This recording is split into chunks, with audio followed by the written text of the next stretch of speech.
Aadhaar card పౌరసత్వానికి ప్రామాణికం కాదంట. Supreme court స్పష్టం, కీలక వ్యాఖ్యలు. చొరబాటుదారులకు ఆధార్పై ఆందోళన. ఆధార్ కార్డు పౌరసత్వానికి ప్రామాణికం కాదు. మరి ఏంటి ప్రామాణికం?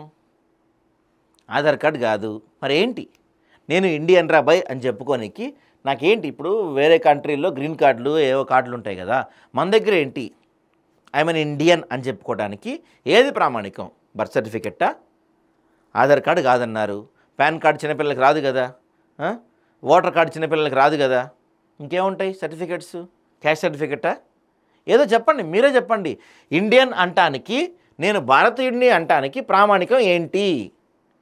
నా కాడ ఏ సర్టిఫికెట్ చూస్తే అరే భయ్ నువ్వు ఇండియన్ రా అని చెప్తారు అని మీరే చెప్పాలి సార్. మరి అప్పుడు కాంగ్రెస్ పార్టీ, ఇప్పుడు బీజేపీ పార్టీ, ఎవరు చూసినా ఎవరు నాయన దగ్గినా తుమ్మినా ఆఖరికి పిత్తినా కూడా ఆధార్ కార్డు కంపల్సరీ అంటున్నారు.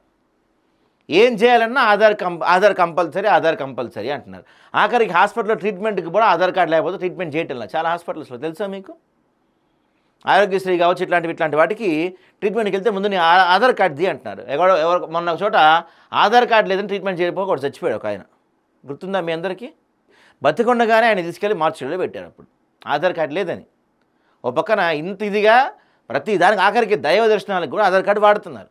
మీరేమో ఆధార్ కార్డు ప్రామాణికం కాదు అంటున్నారు. మరి ఏంటి ప్రామాణికం?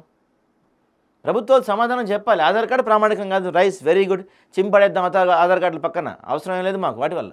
మరేంటి ప్రామాణికం?